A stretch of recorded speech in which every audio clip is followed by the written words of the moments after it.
Thank you. Wow. Save some for the end.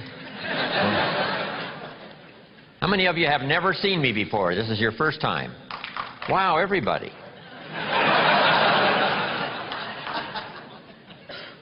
So I'm not so famous after all. Anyway, nice to have all of you here. It's a long journey here for me from the farms of southern Idaho, where I grew up, to, next door to Disneyland, with all the spotlights and cameras and all of you here. It's just a bit much. It's unbelievable. I did my first for-pay seminar in 1963 at the Beverly Hilton Hotel in Beverly Hills, California, called Adventures in Achievement. So this now makes my year number 41. So, a lot of years.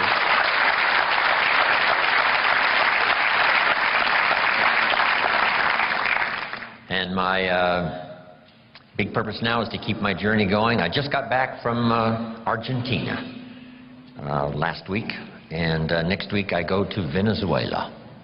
Toward the end of the month, back to Italy and Europe.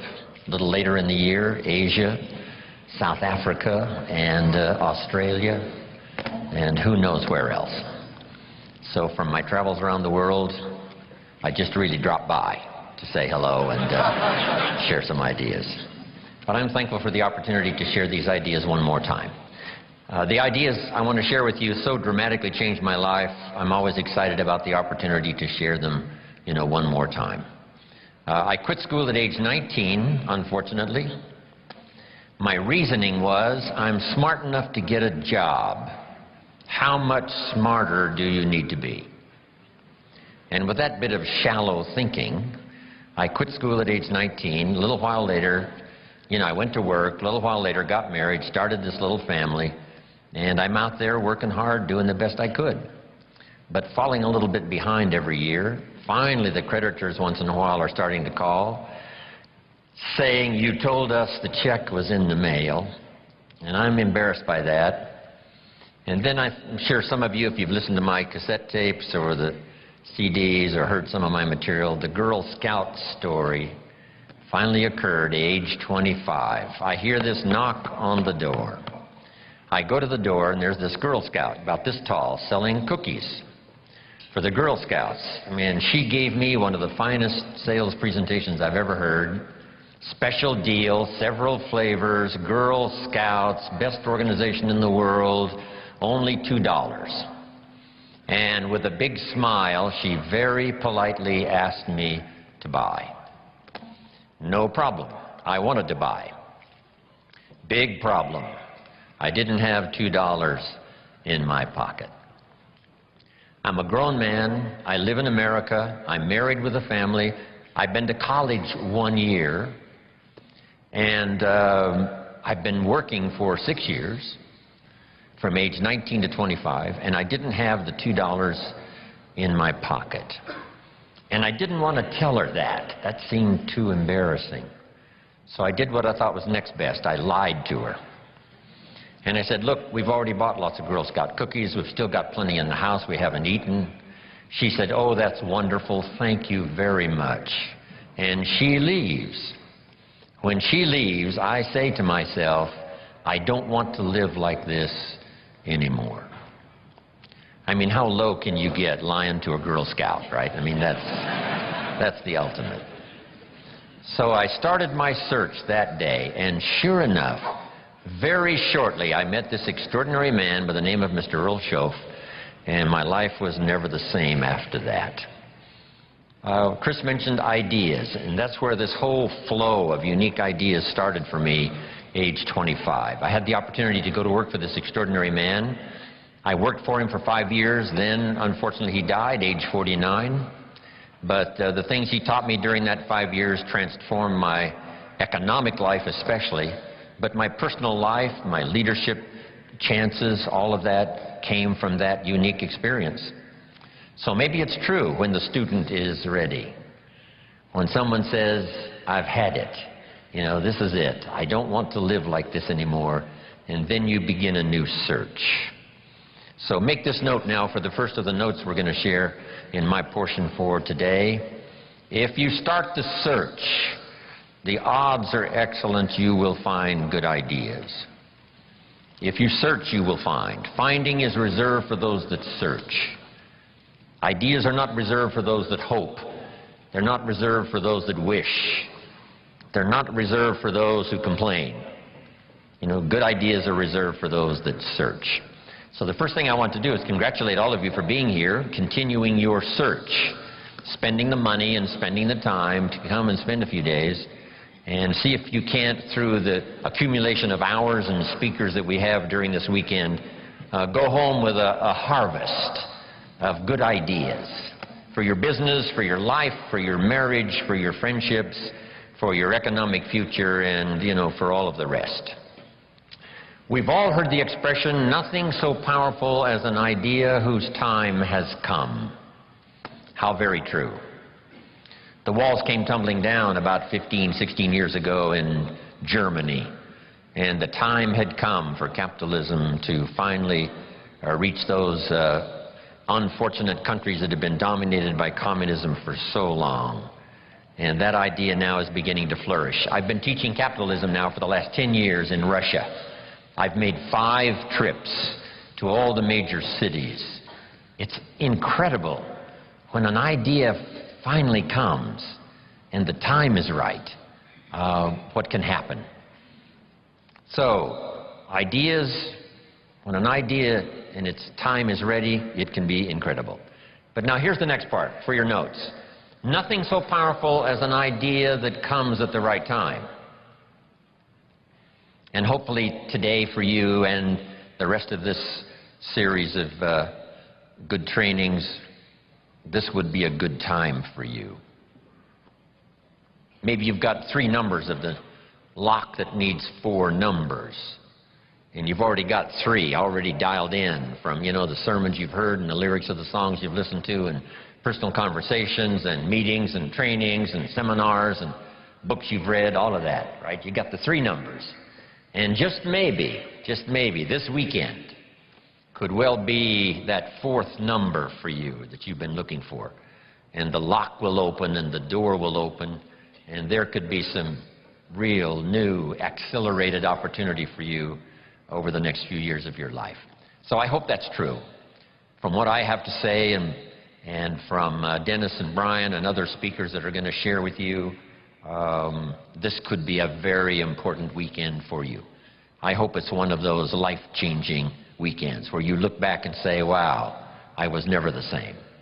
And the chances are excellent if you keep going to as many things as you can get to in terms of information, ideas, seminars, lectures. Because if you go continuously and systematically, some of them will be routine, some of them may be ordinary, and then just once in a while, some may be extraordinary, and you're never the same again. And you'll look back on that experience and say, that was one of the days that turned my life around. So I hope this weekend, from what I have to share and the rest of the speakers, this is one of those extraordinary weekends for you. Here's another note to make. No one person has all the answers. No one person has all the ideas. We need to gather ideas from a variety of voices and from a variety of experience, from social to personal to political to the management of time, the conservation of resources, business, entrepreneur, career, all of that. Being a good parent, a good mother, being a good father, being a good friend, a business colleague. You've got to have a whole variety of ideas. So this weekend, we're going to have a chance for that. You know, multiple speakers and a chance for multiple ideas to come your way. Next is a little phrase that I'd like to have you memorize. And if you memorize it, I'm sure it'll follow you for the rest of your life. And if you're ready, say, I'm ready. Ready. Here is the phrase. You can write it down as we memorize it. Here it is. From testimonials and personal experience,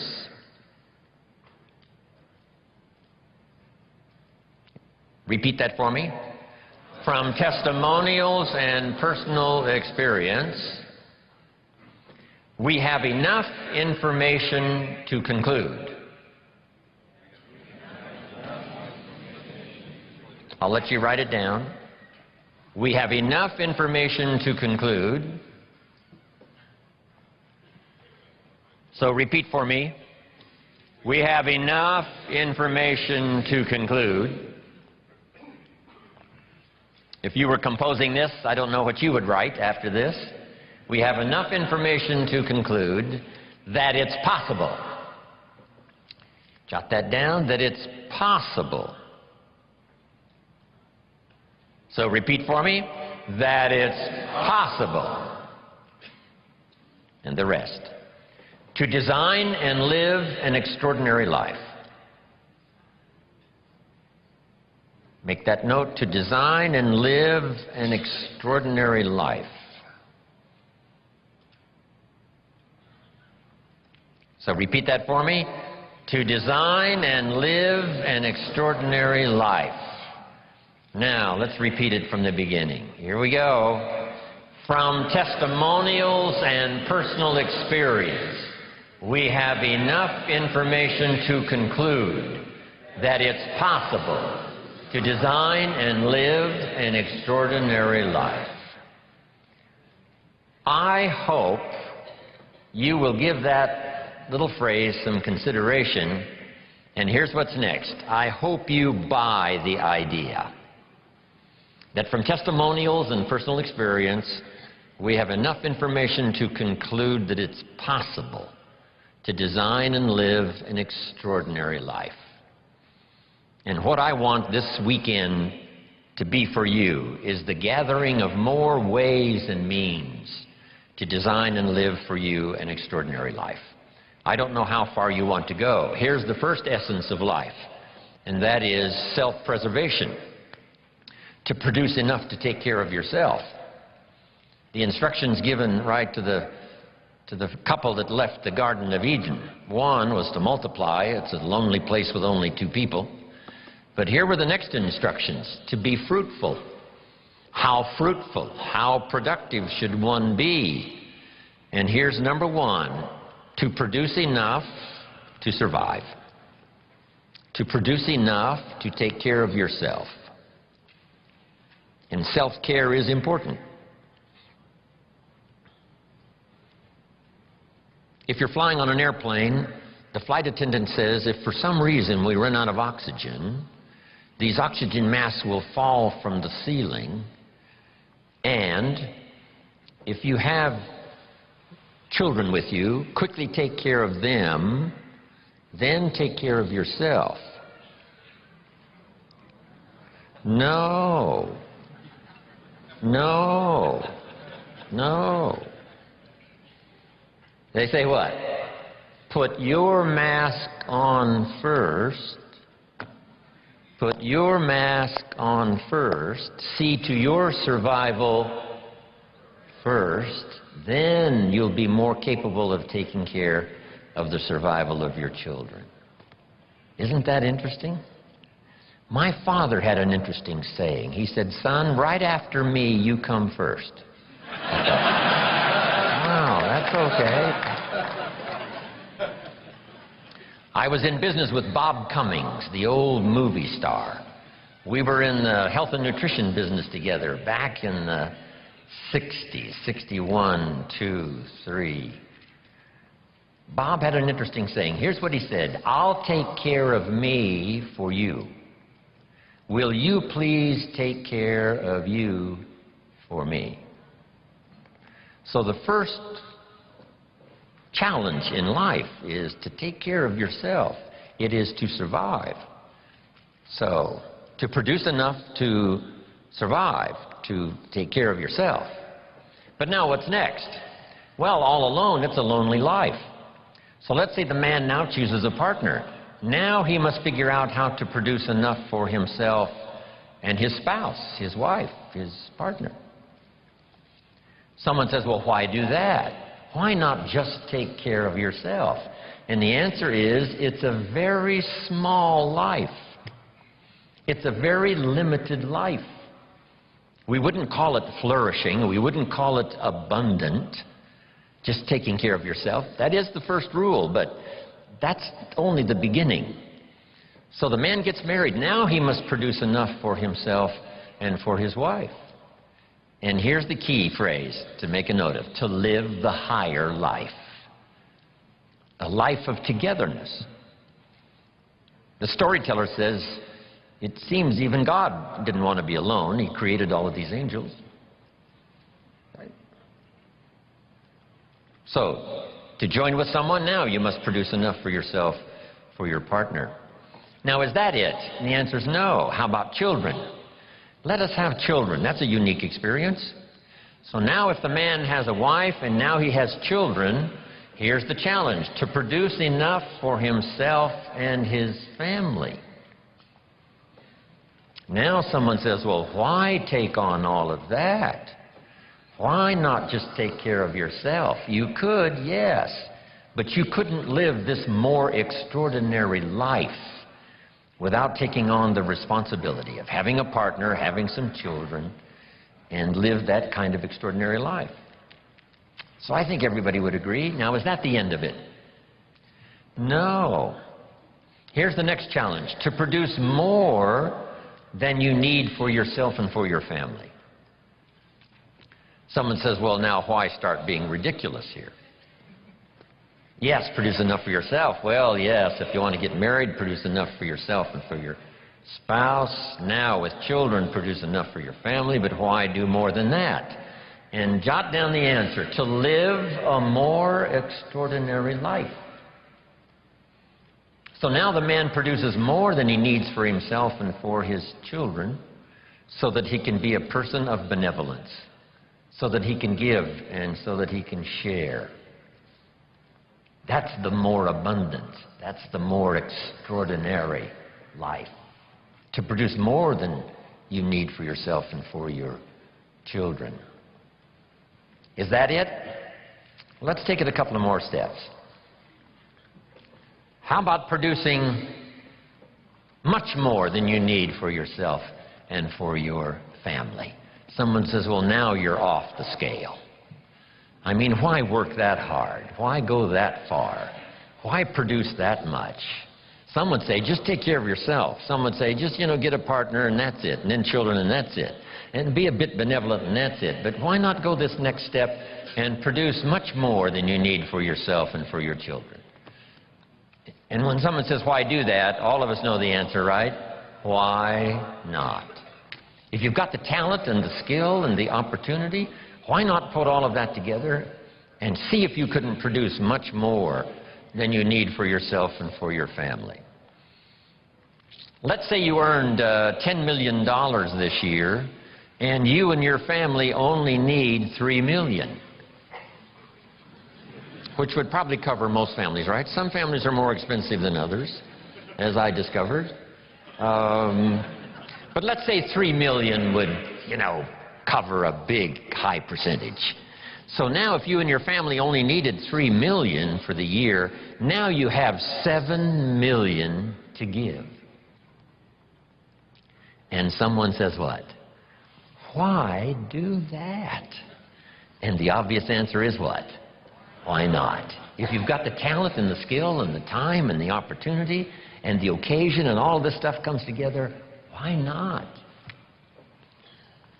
Let's go one more. How about producing far more than you need for yourself and for your family? And live the far more life. We've heard the story of Andrew Carnegie, right?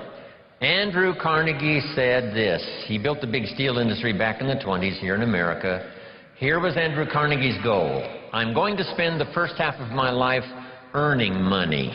I'm going to spend the last half of my life giving it all away. Isn't that extraordinary?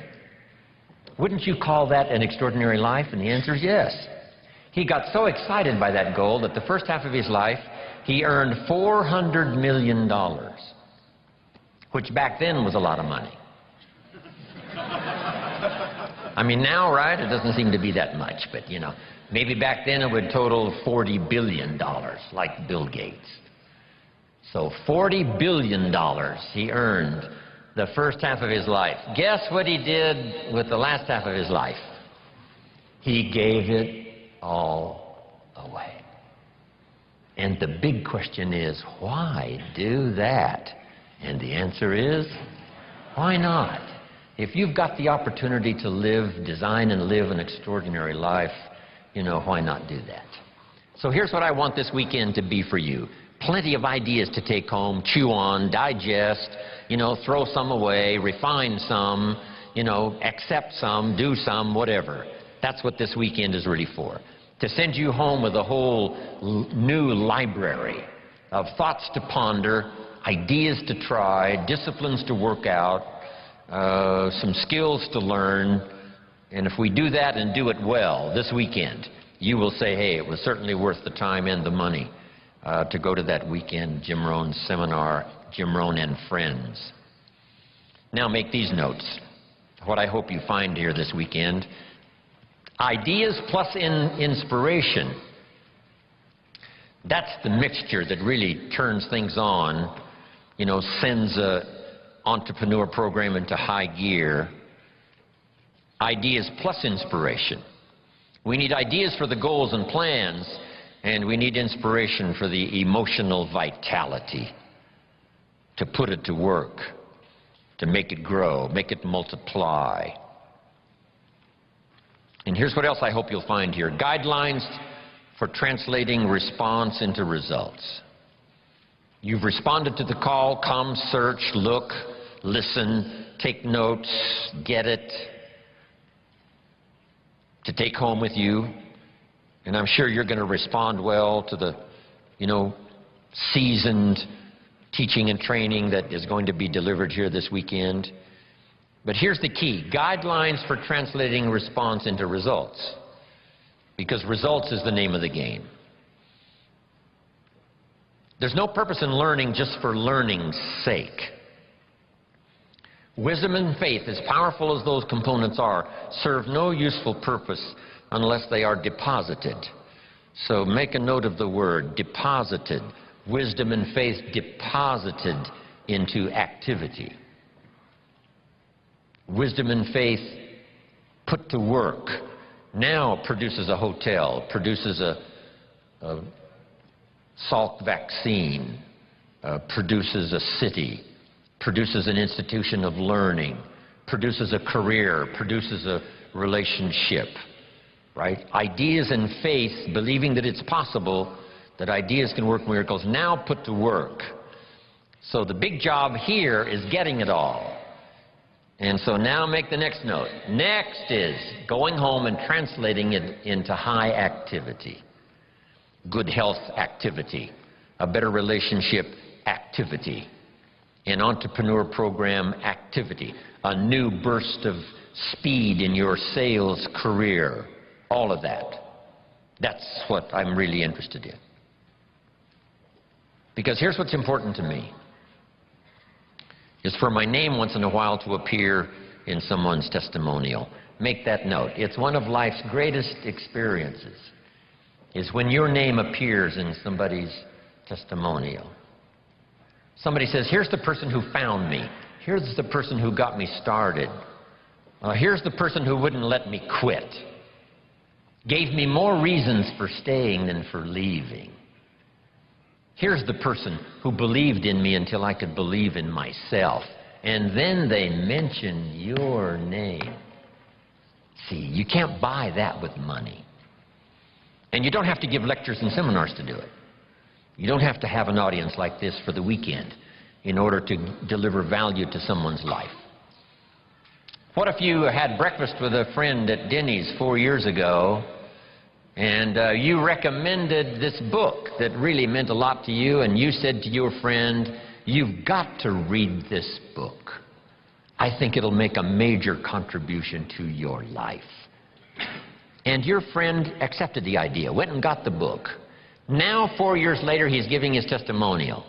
His business has flourished. His marriage is safe.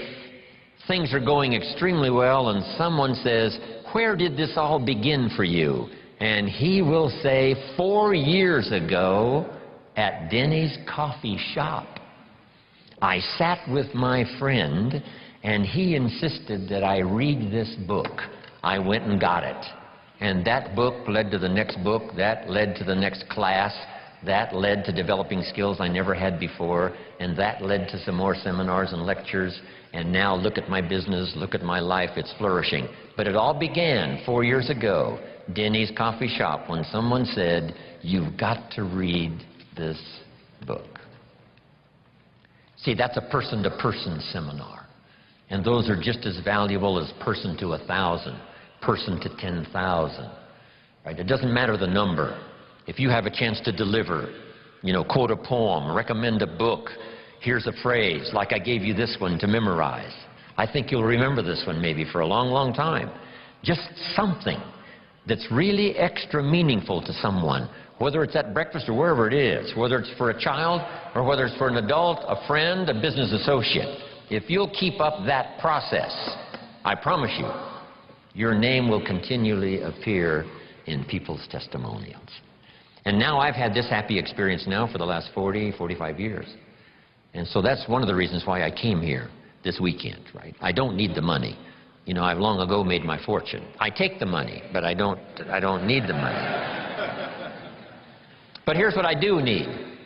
Continuing testimonials that say, "Mr. Rohn, on a summer day in Anaheim, California at the Marriott, I was there that weekend, and something clicked, and the lights went on, and I got the gift of some good ideas. Here's what's happened to me." Then they mention my name.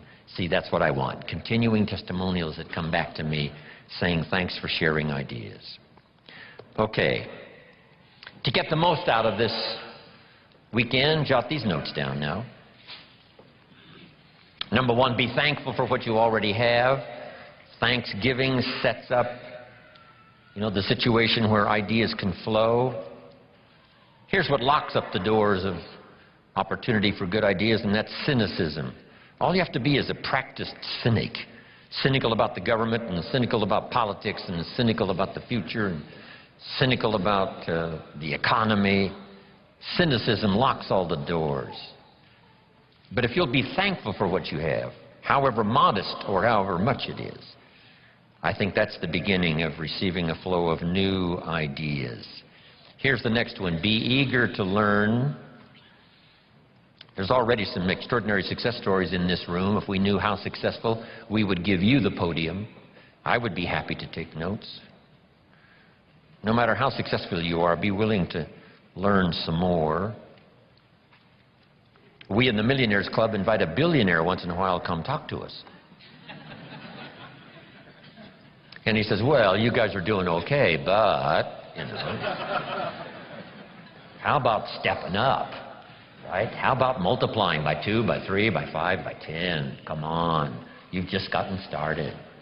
So no matter how well you're doing, we could all use another idea, a couple of other things that linked together with what you already know could give you a whole new burst of productivity and extraordinary lifestyle. Then to get the most out of this session this weekend, you have to do what we call some tough listening. And sometimes it's it's difficult to gather up everyone's, attention, because our lives really seem to be going on outside this room. A part of our life is going on here while we're here. But some of us, our kids are out there, and our business is out there, and our career is out there, and our job is out there, and everything is out there. So sometimes it's difficult to bring yourself within the, framework, inside these four walls, and just really concentrate and do your best to get it all. Because I know how meaningful ideas can be. The name Earl Shoaf, still rings in my mind. I'm 25 years old. After the Girl Scout story experience, I'm introduced to a man who I had a chance to go to work for, and over the next 5 years, the ideas he shared with me not only made me rich, but gave me the foundation for a long-term career of sharing ideas, building business, making profits, hopefully wise investments, made an extraordinary contribution to my life This unique man, he only went to the 9th grade in school. So the things he shared with me over that 5-year period were very simple, very ABC. But that's where I got all of those simple phrases. Let me just review some of them for you very quickly. For things to change for you, you have to change. I kept hoping the government would change and taxes would change and prices would come down and things would get better. And then he said, for things to change for you, Mr. Rohn, you have to change. Wow, what a new revelation. Next, he said, don't wish it was easier, wish you were better. All of this started me on this unique journey of what I now call personal development. Here's another one. This is, don't wish for less problems, wish for more skills. It's not less problems that makes you successful, it's more skills that makes you successful. I tried to convince him by showing him my paycheck that I wasn't doing well, and I blamed it on the company. And I said, this is all the company pays. He said, no, that's all the company pays you. I thought, well, that's a new way to look at it. He says, doesn't the company pay some people 3, 4, 5 times this amount? And I said, well, yes. He says, well, then this is not all the company pays. This is all you get until you requalify, accelerate your qualification for the bigger numbers. See, that was all great revelation to me.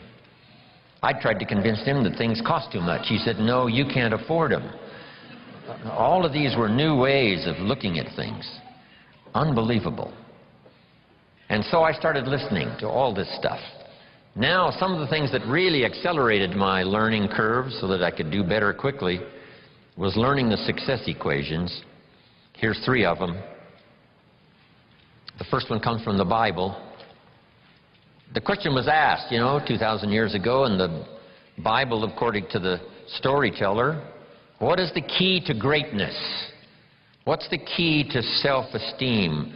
What is the key to getting honors and trophies to put on the mantle above the fireplace? What is the key to receiving great respect? What is the key to wealth and abundance?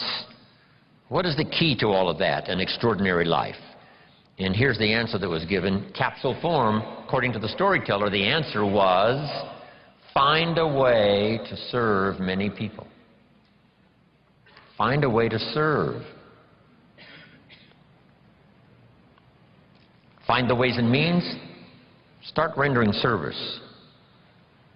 The more you serve, the greater your fortune. Service to many leads to greatness. Key. Next, John Kennedy. Speaking of politics today, we're surrounded by political speeches. Here was one of the best, John Kennedy, on his inaugural to be President of the United States all those years ago. Here's what he said, don't ask. Wow, don't we wish that was the current political philosophy? Where is John Kennedy? Where is he? John said, don't ask what the country can do for you. Ignore these promises of what everyone's saying, what the country can do for you. He said, don't ask what the country can do for you, but ask what? What could I do for my country? See, that's the whole turnaround in philosophical thinking. By asking, you receive so little. By serving, you receive so much. So rather than settle for the pennies of what someone could do for you, why not turn it around and find some way to serve? It's a pretty simple process. Here's what I taught the Russians. Johnny mows Mrs. Brown's lawn. She pays $3. Every time he mows her lawn, he collects $3. Thinking in terms of what could I do for my country? Surely Mrs. Brown is one of the members of the country. So he mows her lawn and collects $3 and starts what we call an income and a career. Now what's next? And here's what the Russians were excited about. What if Johnny gets Pete to mow Mrs. Brown's lawn? She still pays the $3, but now Johnny gives Pete $2 for mowing the lawn and keeps $1 because he's the one that got the work. Now we have the beginning of an entrepreneur. Now we have the beginning of fortune. Here's a good note to make. I started part-time on a little adventure learning skills and disciplines, and here's what I began to say with my little part-time job. I said, I'm working full-time on my job and I'm working part-time on my fortune. And the reason is because I found the mechanics. I found the philosophy. I started working it, serving other people. One way to serve is to mow Mrs. Brown's lawn and get the $3. The other way to serve is to get someone else to do it and you collect that extra money. Finding ways to serve. That's the key to wealth and greatness. Then here's the next one, and everybody knows this one. I heard Zig say it over 40 years ago, Zig Ziglar. And when he said it, I wrote it down, and if you haven't ever written it down, write it down. If you help enough people get what they want, you can have everything you want. If you help enough people get what they want, you can have everything you want. When I heard Zig say that, I wrote it down, and maybe you want to do this. Underline the word everything. That's what was intriguing to me about this sentence. So these are the success equations. This is the wealth formula from the Bible, from John Kennedy, from Zig Ziglar. Now, make these notes. In the journey of personal development, one of the first things to learn is the lesson of the seasons. Let me cover as much of this as I can before we take our first break for the day. The lesson of the seasons. For your notes, life and business is like the changing seasons. One of the best ways to illustrate what's happening in your business, what's happening in your life, is this illustration of the changing seasons. Frank Sinatra used to sing, life is like the seasons. Now here's what's next. You cannot change the seasons. One of the things to, come to grips with is what you can change and what you cannot change. You cannot change the seasons, but here's the next phrase, but you can change yourself. Therein lies the chance to live an extraordinary life. Learning to change yourself. In an economic sense, my mentor put it this way.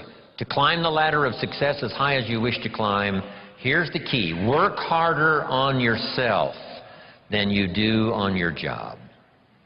Work harder on yourself than you do on your job. He said if you work hard on your job, you can make a living, which is fine. But if you work hard on yourself, you could make a fortune, which is super fine. Then let's put it in philosophical language. Two things on economics philosophically. Here's the first one I learned. Your income is primarily determined by your philosophy. I didn't learn that until I was 25 years old. They never taught it in high school. I went to college one year and never heard it. Your income is primarily determined by your philosophy, not the economy. Then when I finally understood that, I got excited about it because I knew I couldn't change the economy, but I was assured that I certainly could change my philosophy. And I did that. And here's the philosophy.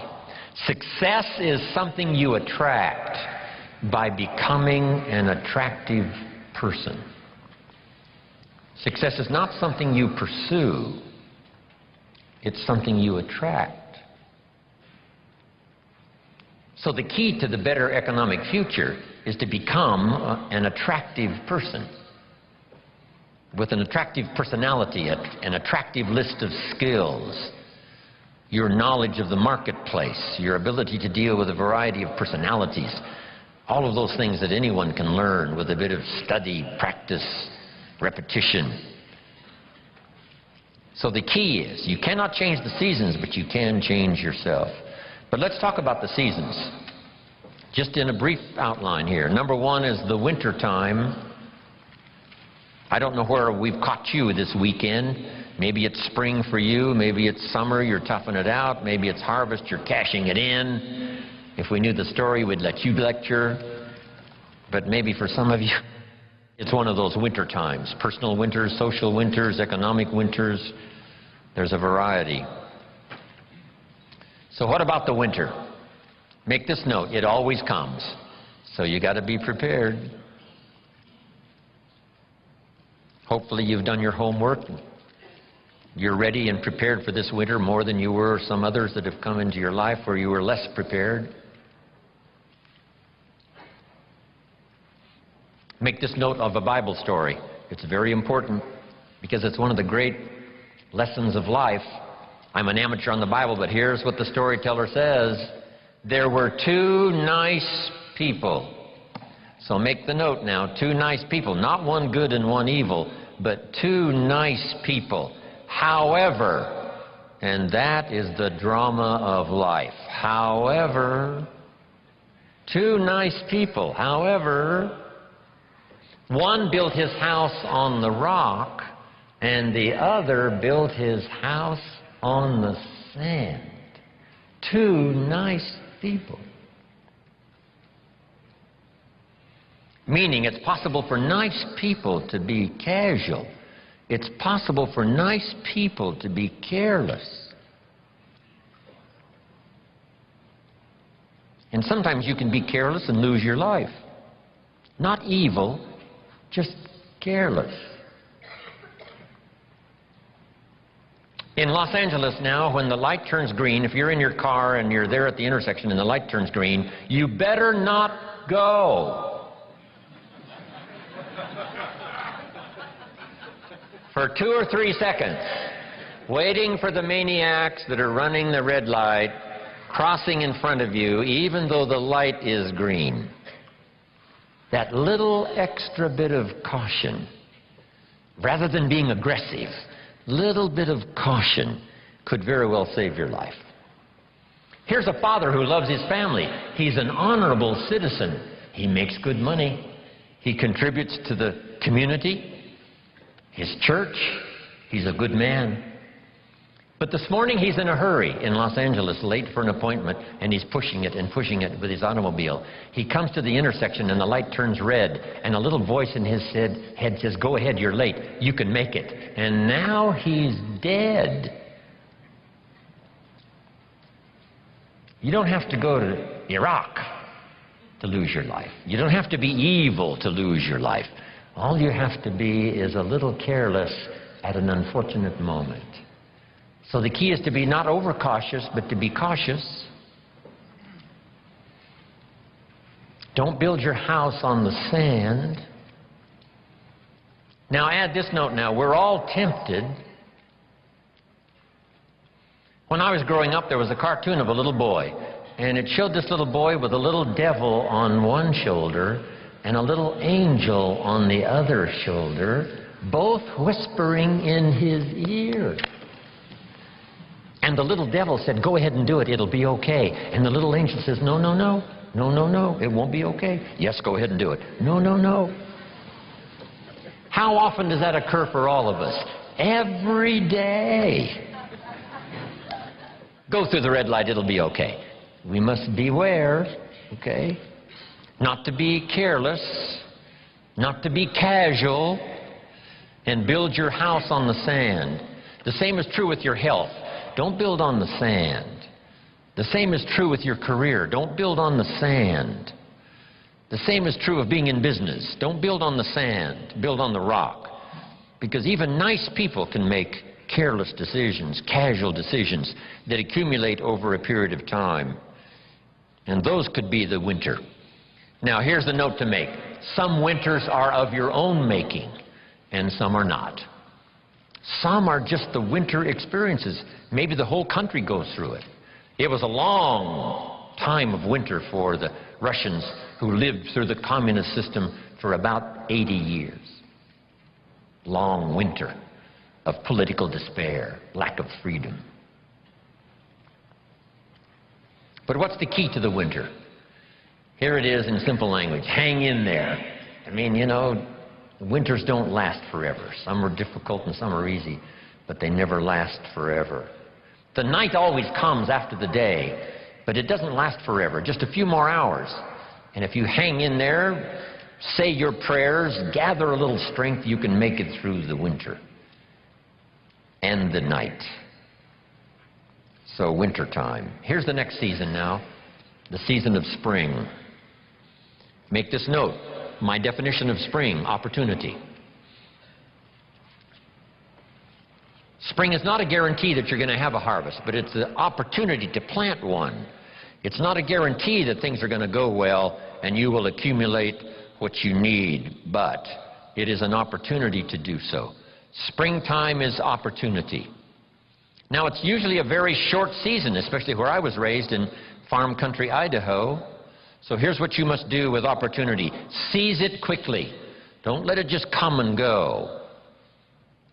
When the window of opportunity is open, to borrow a little space language, when they get ready to shoot the rockets or off into outer space, there's a window, they call it, of opportunity to go, not go, when the weather's right and whatever. But if you wait a little too long, the window closes, and it takes a while for it to open back up. So this is the key. Take advantage of the spring, such a short season. In some places, they got those big tractors with the lights on them going around the clock in the short season of spring to make sure that the seeds are planted. Take advantage of opportunity.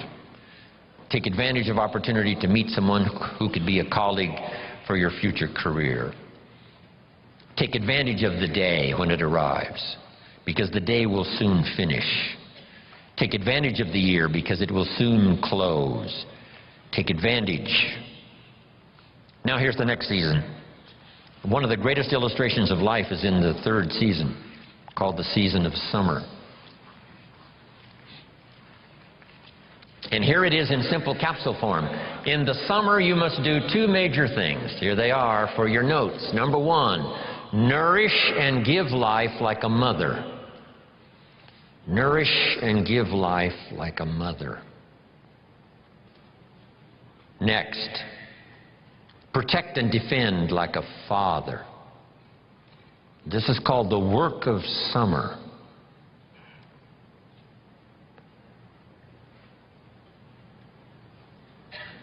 Give life like a mother. Take life like a father. Love like a mother. Hate like a father. Any father would say to whatever threatens his family, take two more steps toward this family, you'll cease to exist. I'm father. I protect, I kill if necessary. So you've got to nourish your garden, and then you've got to protect it by fighting the weeds and the bugs that are out to destroy it. As soon as you've planted, the busy bugs and the noxious weeds are out to take it. Now put this line in your notes, and they will take it unless you are extremely father-like and vigorous. You have to develop a hatred for evil. The old prophet said, love good and hate evil, because those twin forces are at work always. Even in the beginning of the beginnings, Lucifer, according to the storyteller, tried to take over God's throne, didn't succeed, and so began the story of the creator and the spoiler. And so exists for all of us this great drama of the ability to create, but the destroyer not too far away. In another seminar I give, here's what I say, and this is good philosophy. It seems like opposites are in conflict and we are in the middle. Evil on one side, good on the other side. Illness on one side, good health on the other side. Darkness on one side, light on the other side. And they're in conflict. If you walk into a room that's dark and turn on the light, the darkness disappears and goes away. How far away does it go? Not very far. Waiting for a chance, what? To come back in. Move in, take over the territory. As light begins to lose its energy, darkness moves in. There's a war on. Here's what it's called. Push-shove. As we sit here, right? Good health plan is trying to defeat illness and drive it into a small corner. If you don't work on your good health plan, illness will drive your health into a small corner. It's called push and shove. In your bloodstream, there are red corpuscles to nourish like a mother and white corpuscles to fight and kill like a father. Thank God for white corpuscles that think negative all day. White corpuscles say, just show me some infection, I'll kill it. Because if I don't kill it, what? It kills you. White corpuscles say, it's my job today to make sure you don't get killed. So I'm here to fight. Have you got that now? Red to nourish, white to fight.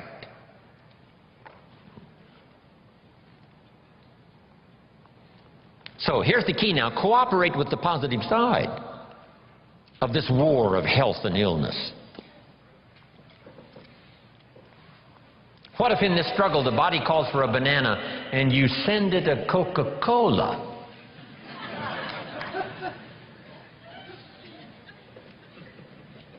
And now the body has the right to say what? Whose side are you on? I'm working day and night to drive illness into a small corner and keep you healthy, and you keep sending me the wrong stuff. Come on, just a little cooperation here, and we can win this game. But see, if you don't do your push-ups, and what was that little voice in my hotel room this morning that said to me, Jim Rohn, you don't have to do your exercises this morning. You're running a little late. And this little creature on this shoulder almost talked me into it. And the little angel says what? No, no, no, no, no, no. Fall on the floor one more time. Do those push-ups, a few crunches, a little modified version, yes, because you are late, but you got to keep up the pace. See, that's called what? The work of summer. Now turn this around, because it's also possible to love like a father and hate like a mother, just so you get the job done. And if it's a single parent, right, you got to do both the work of father and mother. It's extraordinary. But mother is capable of hate and defense and protect. Because I think years ago, Papa was off providing, Mama was home protecting. So she developed these instincts of danger in order to protect her family. Women are good. Women are unusual. They have this antenna that picks up all the stuff, especially danger. In the middle of the night, the baby cries. Mama's awake. Papa sleeps. Mothers sleep near the surface, and the least little movement or sound, they're awake. It's built in, the female mother, that instinct. She says to her husband, go look, something isn't right. You know, downstairs. He says, no, everything's fine. She says, go look. He says, okay. He gets up in the middle of the night, stumbles downstairs, and the front door is open. How did she know? They just know. I don't know how they know. They've got this instinct, especially for danger. Interesting story in the Bible. It says there are sheep and there are shepherds and there are wolves. Fairly ordinary story, shepherds and wolves and sheep. But that's not the end of the story. To illustrate a point, the storyteller says, there are also some wolves that have learned to dress up like sheep. Now you need a woman. Man says, looks like a sheep, talks like a sheep. Woman says, ain't no sheep. Have you got this now? The work of summer. Here's what it's called. High drama. Nourishing and protecting. Nourishing with one hand and protecting with the other hand. Even the battle of the mind. Here's a good note to make on the battle of the mind. Don't become a victim of yourself. in this battle of the mind. Should I, shouldn't I? Let it go. No, don't let it go. Run the red light. No, be a little more cautious. Think of your family. See, we have to continually do this. Beware of the thief on the street that's after your purse, but also beware of the thief in your mind that's after your promise. That little thief that says you're too short, you're too tall, you're too old, you've never done it before. What makes you think you can do it now? Nobody in your family has ever done it.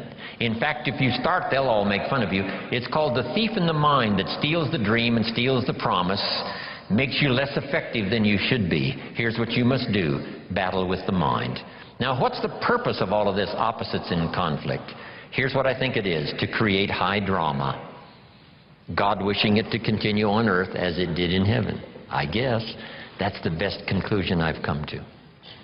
Because here's the last of this now. Would it be possible to win if you couldn't lose? And the answer is no, it doesn't seem like it. If you took a football today and put it under your arm and we went with you to the nearest football stadium, and with that football under your arm, if you walked across the goal line, would we call it a touchdown? And the answer is no, that's not a touchdown. It's not a touchdown until you face the 350-pounders that want to smash your face in the turf. And if you can muscle by them, and if you can dance past the secondary with the football under your arm, cross the goal line, now we call it a touchdown. And maybe you won the game, and maybe you won the championship. So jot this down now. High drama is the order of the day. I guess so ordered by God Himself. High drama. But that's what makes life so unique, so challenging, so much opportunity. A chance for fortune and a chance for failure.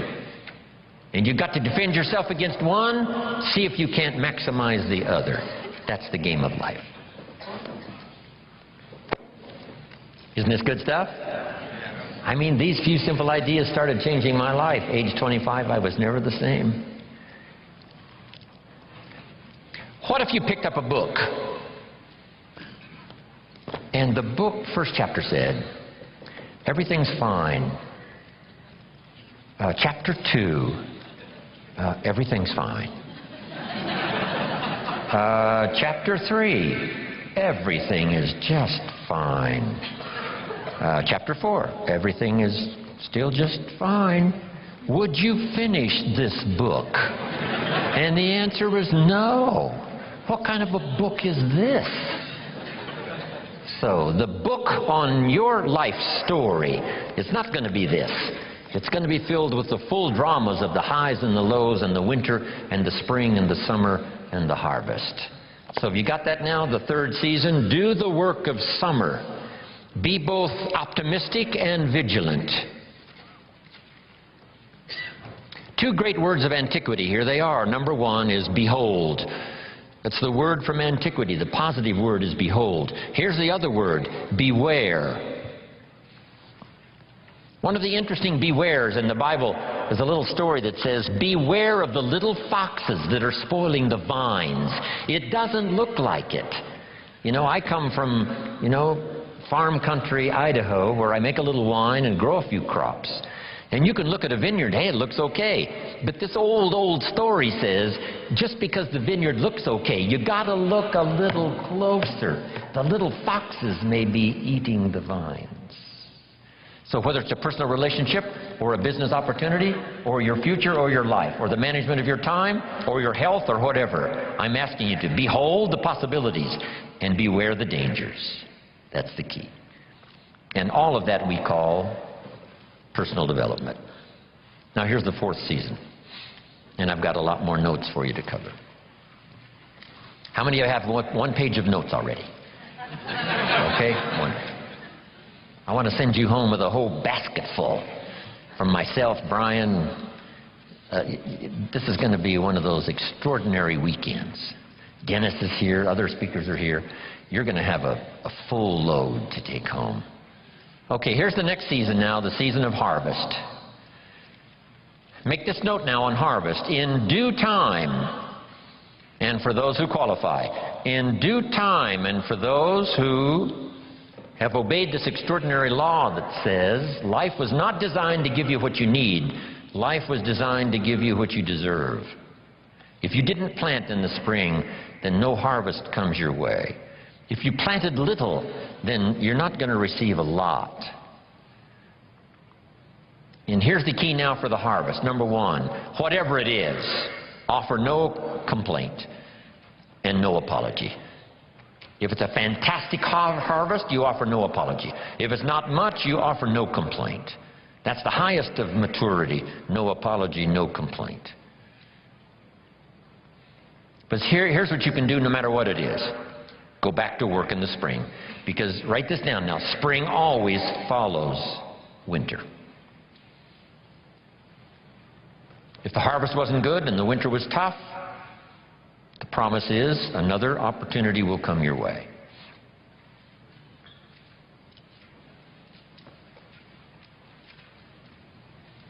Now, here's one more point now on the harvest, and we'll talk a little bit more about it tomorrow.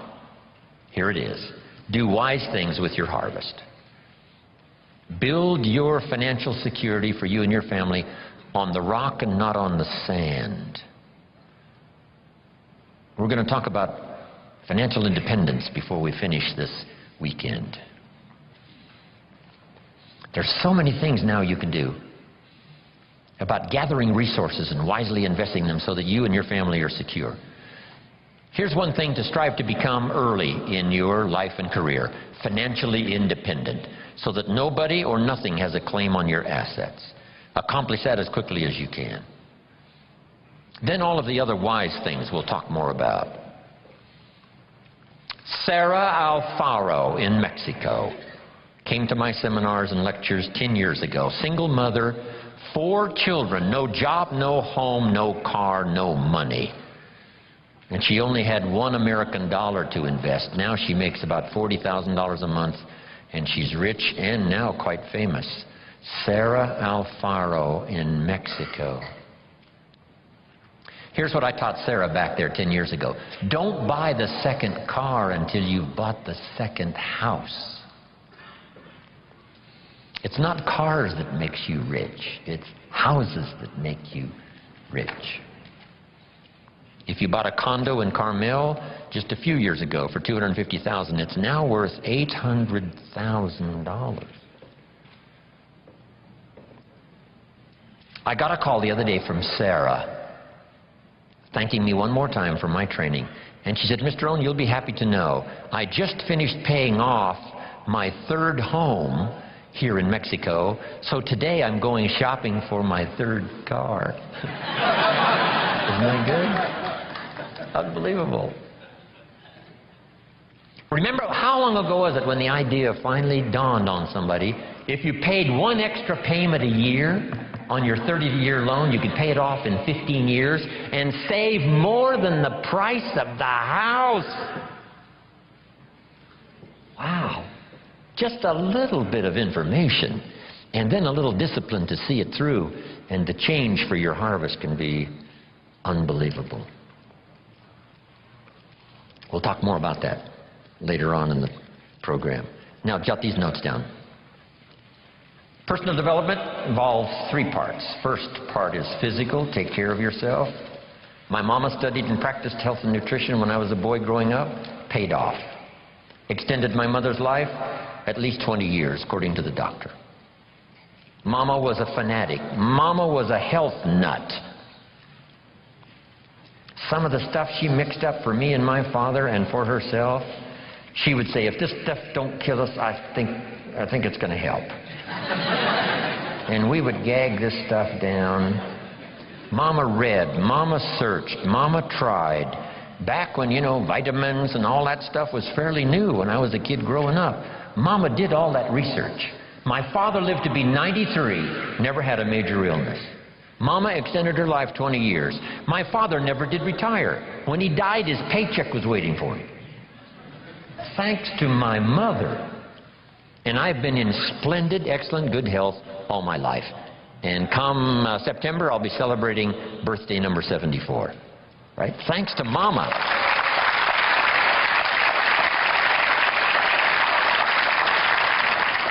If there's one thing to be a fanatic about, it's your health. Take care of yourself. The Bible describes it this way. Treat your body like a temple. That's a good word. Treat your body like a temple, not a woodshed. A temple. Something you'd take extremely good care of. Here's one of the reasons why. The body and the mind work together. The body is a physical support system so that the mind can dream the dreams and the heart can believe that it's possible and then go to work and make it happen. And for that, you need a good physical support system to manage all of that. One old prophet said, sometimes, the spirit is willing, but the body is weak. See, don't fall into that. You wake up in the morning and the mind says, let's go get them. The body says, I can't even get out of bed. See, one of these days you've got to say, body, this is the last time you tell me you can't get out of bed. I'll throw you on the floor and make you do push-ups until you're out of breath. I'll make you read every book that's ever been written on good health. I'll choke vitamins down you until your face turns blue. This is the last time you say you're not going to vigorously support me to make my dreams come true. You just got to take action now on this stuff here of the physical support system you need to pull off your dreams and your promise and your future. Make this note. Some people don't do well just because they don't feel well. It's not that they haven't got the skills. It's not that they don't have all the rest. They don't have the vitality, the vigor, the vitality. Okay. I travel all around the world. If you saw my travel schedule, work schedule, you would say impossible. I'm probably the only one who can do it. Thanks to Mama and my own study and practice of health and nutrition. See, that's the key. I've got this unique physical support system. And it's going to serve me, another, who knows, 60 years. Now here's the next one. First is physical, second is spiritual. And whatever you believe about spiritual, I happen to believe humans are a unique creation. Spiritual is part of it. But jot this down now.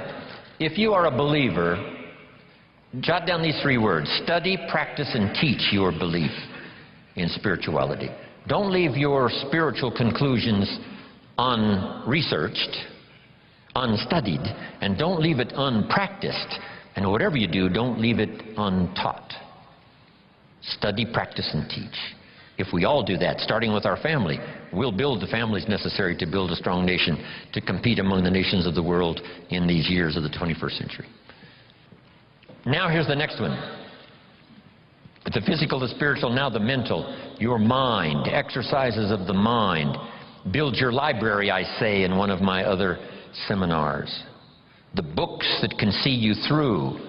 The books that can give you the ideas necessary to build a good career, to build a strong enterprise, relationships, good health, and all the rest. The book you don't read won't help.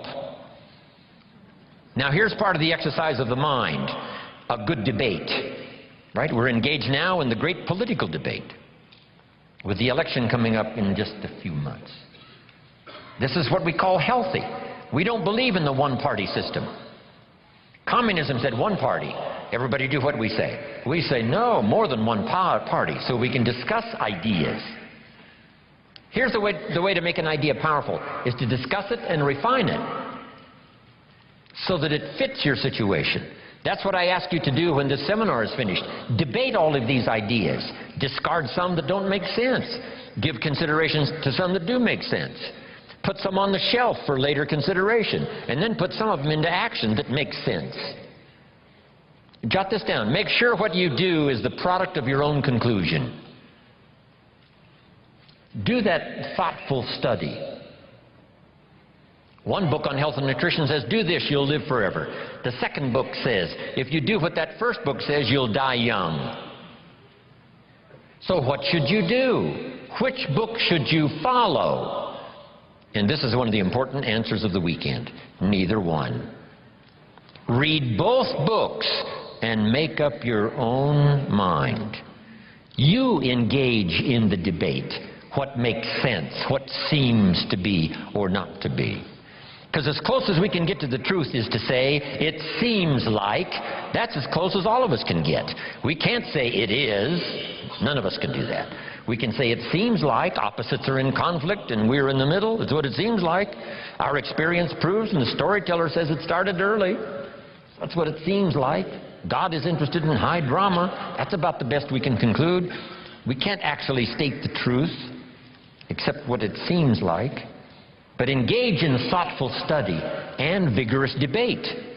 Sometimes you can debate with others, right? And share ideas. What did Jim Rohn mean by this? Well, I'm not sure that's important to our life. Someone else says, no, I think it is. Engage in this debate. Then here's the big one, the debate in your own mind. What's good, what isn't good. Finally, you must come to your own conclusions. Read the best you can, study the best you can, take the best notes you can, and then do this. Then you decide, out of all of that, which is valuable enough to try, valuable enough to do, and add to the dimensions of your life that are already underway. That's the key for study, exercising the mind. Here's the last part. Don't be afraid of the debate. Communism taught. Some people say, well, don't tell people what communism taught. Why not? That's part of the debate. Communism says capital belongs to the state, not the people. We taught all these years, no, capital belongs to the people, not the state. What a good debate. How about the example of capital in the hands of the state? Well, read the history of the communist empire that dominated Russia for all those 75, 85 years. If that's what you want, that philosophy, to get that result, and we say, no, that's terrible, that's terror, that's tyranny. How about capitalism? Makes a country like America flourish, gives an opportunity where everybody wants to come and try it. Engage in the great debate, whether it's your health or relationships or your future. Don't be afraid of the debate. The Bible serves as a good book, giving you stories on both sides of the ledger. Here's the story of someone to admire. Here's the story of someone to despise. You need both stories to help you with this debate. Okay. Now here's what's next. Develop these 5 abilities in your personal development quest. To be the best you can be, produce all you can, far more than you need for yourself and for your family. If that's your philosophy and if that's what you want to do, something extraordinary, it's possible to live an extraordinary life. Here's the challenge, and it's going to be working here this weekend. Number 1, develop the ability to absorb, the ability to get everything. I don't know what all you've planned here, but you know, be in every class you possibly can. Just stay as long as you can. We're going to take enough breaks, I think, to make it easy for everybody. We all recognize the mind can only absorb what the seat can endure. I want you to know we are mindful of that. But the key is not to be careless in the gathering of knowledge, not to be casual in the ideas that could double your health, triple your income, accelerate your career, secure your fortune, amplify your harvest. So don't be careless in the gathering of ideas. Absorb every one you possibly can. Here's the next ability. Develop the ability to respond. Let life touch you. Let the stories touch you. Let the drama touch you. 12 months ago, I was in India. I lectured in 4 major cities in India.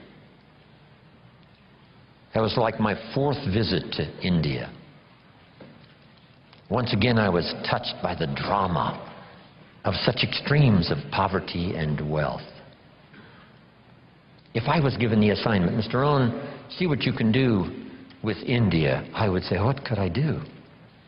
What could I do? Where would you start? Let the drama of that affect you. Make you more sober in your reflections about life. And then say a prayer. That what you couldn't do by yourself, maybe a collection of people can do. Maybe the future will find some answers. A prayer would help. Let life touch you, but don't let it kill you. Let sad things make you sad. Let happy things make you happy.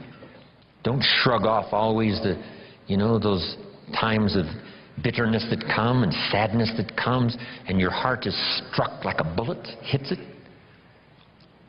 I'm not saying give in to it. I'm saying let it affect you, because that's part of the drama.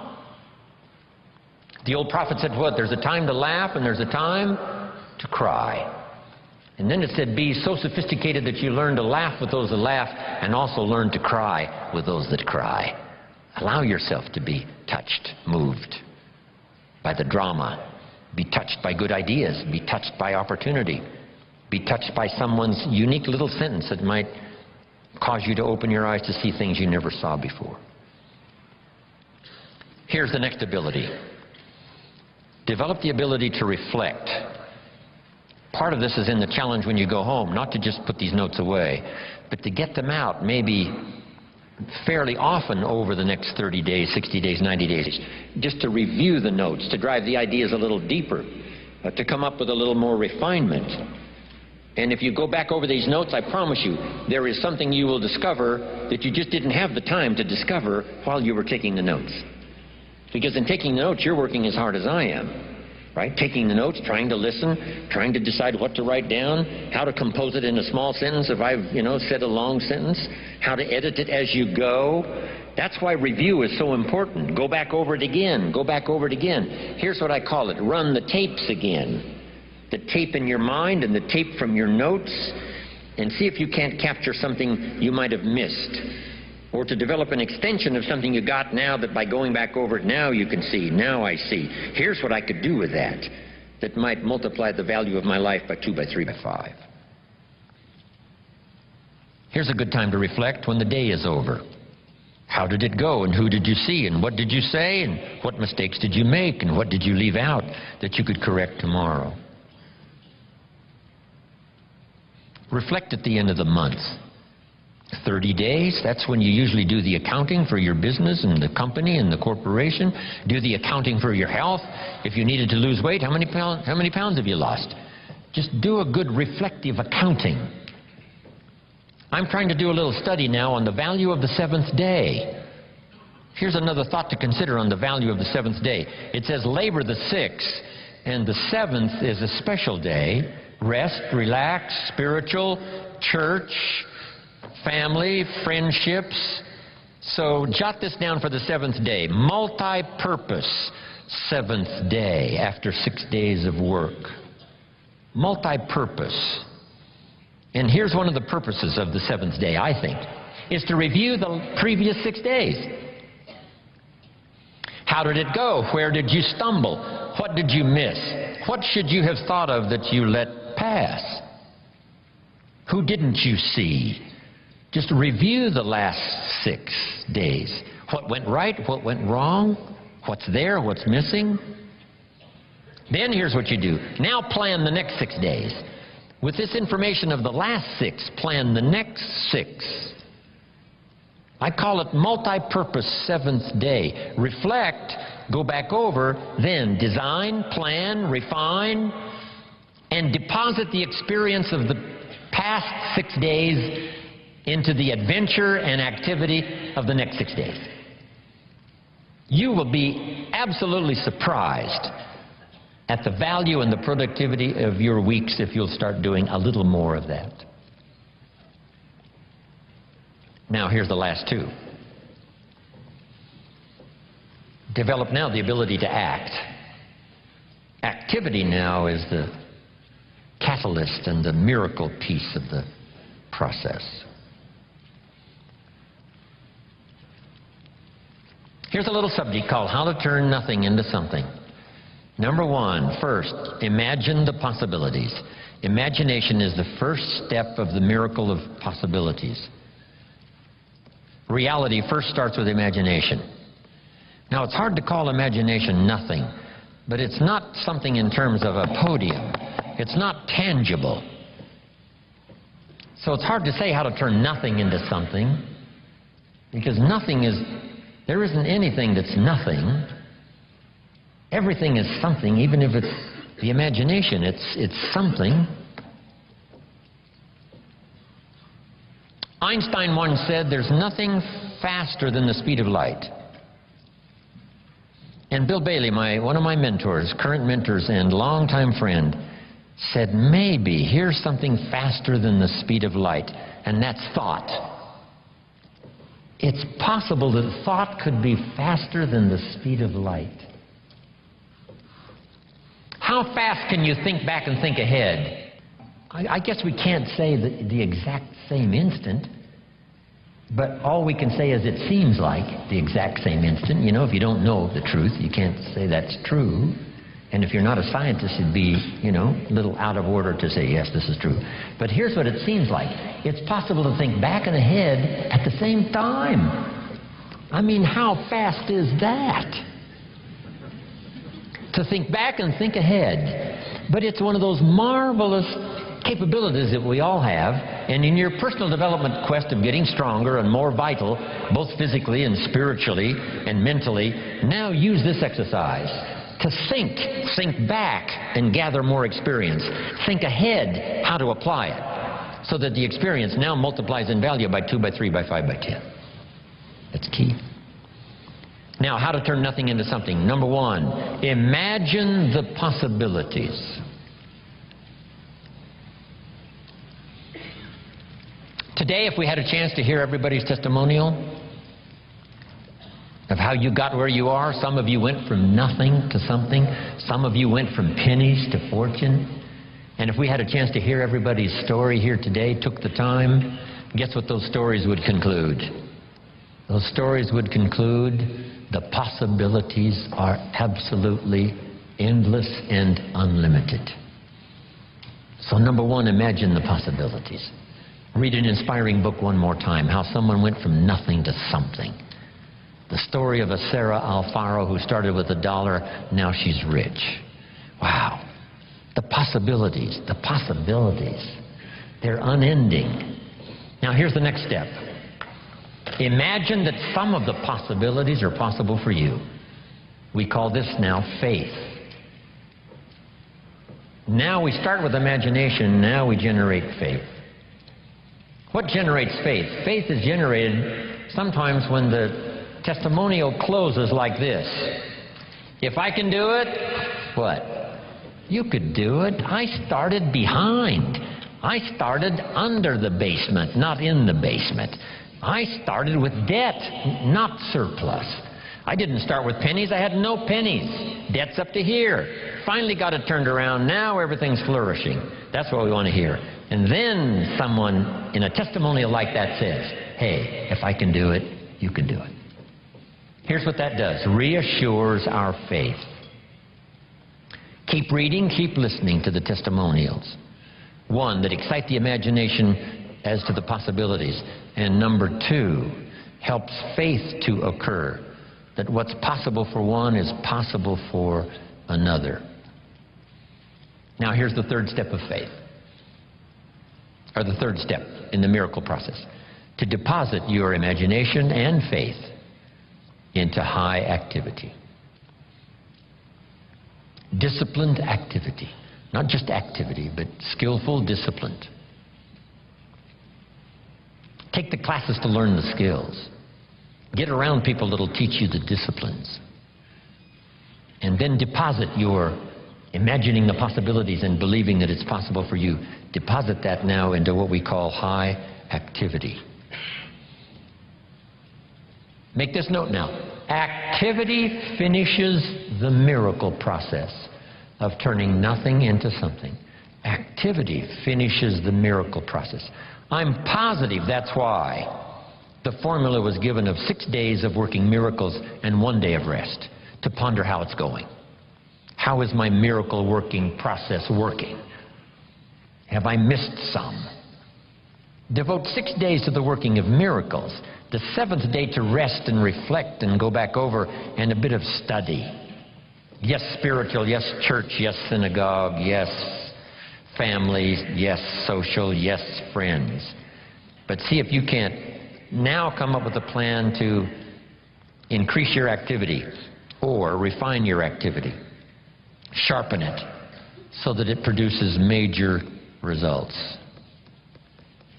Here's the next one. Take joy in the work. I couldn't wait to get here. today to share my story one more time.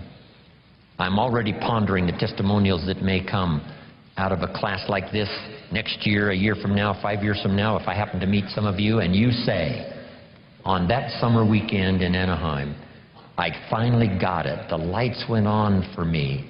Something you said and something someone else said finally made sense. And I hooked it together, and here's what's happened. That's going to be extraordinary. Right? That's why we're here, to do this work.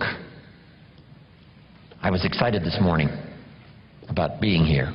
Couldn't wait to hear what I've got to say. A lady asked me one time, she said, Mr. Rohn, over the last few years I've been to your seminars now several times. Every time I see you, you're all excited. Things seem to be going great for you. How do you stay so excited all the time? And I said, I think it's because I attend all these seminars.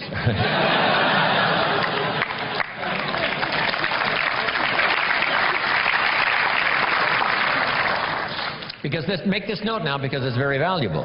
If you struggle to make something clear for someone else, it helps to make it more clear for you. If one person listens and one person speaks, there is the opportunity for transformation for both.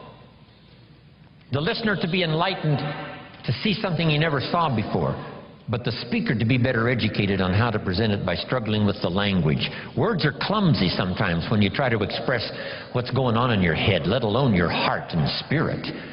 But the more you struggle to make it clear, the clearer it gets for you. So that both the listener could be transformed by what he hears, and the speaker could be transformed by the exercise of speaking, trying to make it clear. We're going to talk later about communication. It's almost a godlike quality, communicating, inspiring other people with your language. Now here's the last part, and I'm finished, and we're going to take then about a 10, 12-minute break, maybe 11 minutes.